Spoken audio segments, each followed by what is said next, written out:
Good morning, everybody. Today, this is Mr. Corcoran, and I'm going to be teaching you about scientific notation. So, what I have here, I'm going to do two separate styles of problems here, both of which are going to involve us moving a decimal. So, what we're going to do is grab my marker over here, and we're going to solve it. The few things I'm going to use my highlighter. The one thing I want you to identify is in each case, we want to identify the first two non-zero numbers. So I'm going to identify this here and then this over here. And the reason why, when we write in scientific notation, it is usually only one number will go in front of a decimal. So that's where I'm going to want the decimal to go. So I'm going to put it here, and I'm going to put it here. Now, of course, if it was this easy, everyone would get it right. What we have to do is figure out how to move that decimal. On my top number, 789,200, there is a decimal at the beginning of this problem, but I never put it in there. It's just established it's over here. So what I'm going to do is count how to get to that one I just put there in the highlighted part. I'm going to go once, twice, 3 times, 4 times, 5 times.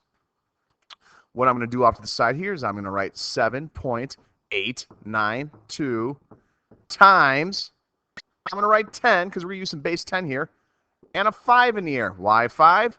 1, 2, 3, 4, because we moved it 5 times. Now over here, I'm going to start by writing 4.85. See how I established that decimal right there? And now I just got to count. But obviously this time I'm moving the different direction. 1, 2, 3, 4. Because I went the other direction, it's going to be 10 to the negative 4th power. You may have some problems where you just have to solve. I find these a little bit easier, because all we have to do is establish how many hops and in what direction. Now, I gave the same number twice, 2.13. So let's do a 2.13 over here, and we're going to move it 3 times. 1, 2, 3. I don't have a number there. I'm going to put a number there. My final answer would be 2,130. Now, you might think below here it's the same problem, but the key there is it's negative 3. And negative 3 means I move to the left. 1, 2, 3. I don't have numbers, so I'm going to put numbers, and I'm going to put a decimal in front of that.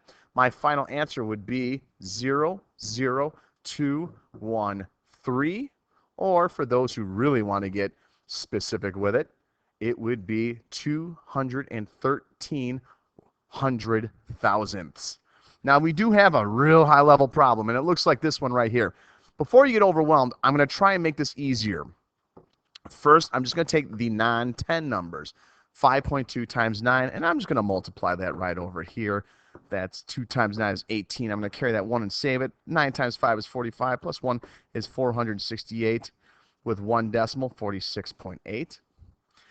And then I have 10 to the 3rd power, 10 to the 2nd power.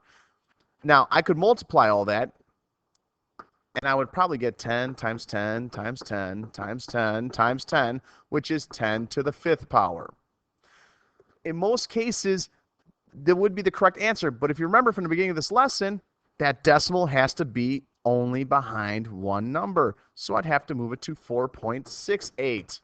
But by doing that, that will change the exponent after the 10, and that would make it, I believe, 10 to the 6th power. This has been exponents, this has been scientific notation, but I've been working with exponents. Again, this is Mr. Corcoran, and I hope you have a great day.